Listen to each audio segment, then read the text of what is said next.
I was playing in the playoffs for the Junior Canadians, and I got hit over the head with a hockey stick and suffered a pretty bad injury. And in those days, players didn't wear helmets. I tried to come back the next season, and it was tough to play. I just never felt the same. Determined to stay in the game, Scotty turned to coaching, working for Montreal hockey mastermind Sam Pollock. And in 1964, Bowman took over his old team, the Junior Canadians. Where does he want this face-off? Right here? Okay. Bernie, are you making sure that you're not getting caught? Most of the people that get into my kind of a job usually do it after they finish playing. And so I got like kind of a 10 or 15 year head start. At the age of 34, Scotty was an NHL head coach. With the expansion St. Louis Blues, 3 times he would lead the team to the Stanley Cup final. We just didn't have enough to win any more than we did. You know, we went to the limit. They were a strong defensive team. They were a spirited team. It became really a family. I mean, it was a wonderful 3 years. Offered the head coaching post in Montreal, Scotty now stood in the position once held by his idol, legendary coach, Toe Blake. Then I signed a contract one night in Montreal, and the next day they drafted Guy Lafleur. So that was pretty good timing. Blessed with talent, Montreal expected results, turning a blend of promising rookies and veteran superstars into a dynasty, brought Bowman's coaching skills to the fore. I'm not a kind of person that would hold someone's hand as much as I would tell them the way I think it is. And, you know, I've always tried to be that kind of a coach, is that, you know, you have to show some reason, but you try to explain to them, look, this is the way it's going to be, and, you know, I think that's the way it has to be, too. Scotty was a guy who knew that what the players wanted more than anything was to win. That they wanted easy practices, they wanted a smiling coach, they wanted an arm around the shoulder, but they could live without those things. He was going to help us win, and we knew it. I've always said a coach or a manager, your top players, somehow they have to play at the top of their game, even to dig down deeper than people think they can.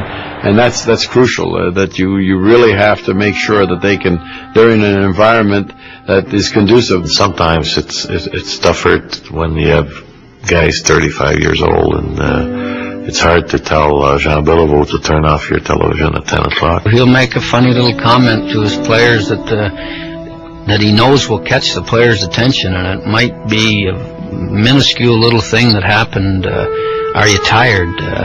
And the player thinks, why would he be asking me if I'm tired? I haven't done much tonight. And that's the point.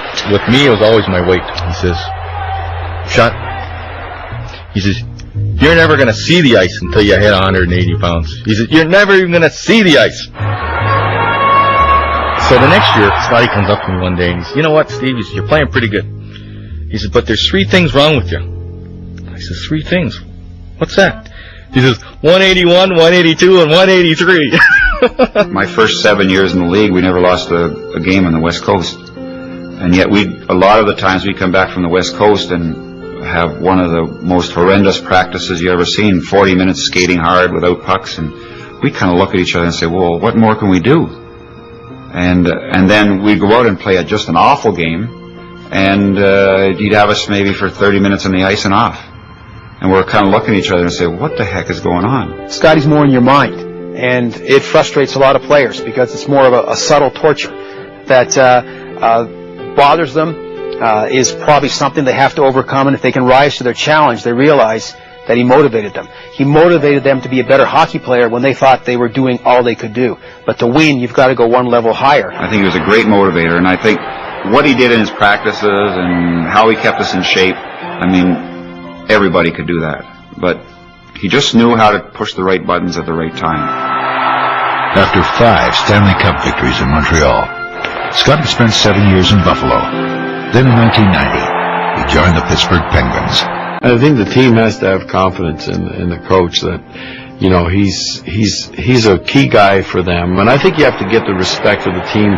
You can't ask for it, you know, can't demand it. It has to come at how you're running the team. In Pittsburgh, Scotty would once again have his name on the cup. But in 1993, Detroit was a team on the rise. Bowman would make them a champion. The minute he walked in, The players were in awe. They knew about the Stanley Cup rings in Montreal and in Pittsburgh. The players weren't going to pull the wool over this guy's eyes. He was going to come in strong. He was going to be the boss, and he was going to demand perfection and winning for the most part. And he certainly has done that.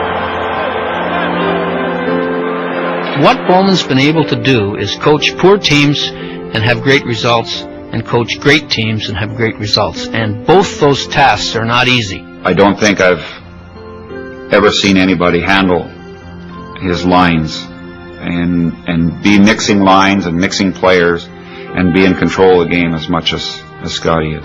When you can get the job done with the modern athlete the way you did when the athlete was subservient to the team and was a captive, sort of, then you've got a handle on the game that not many have, and that's Bowman.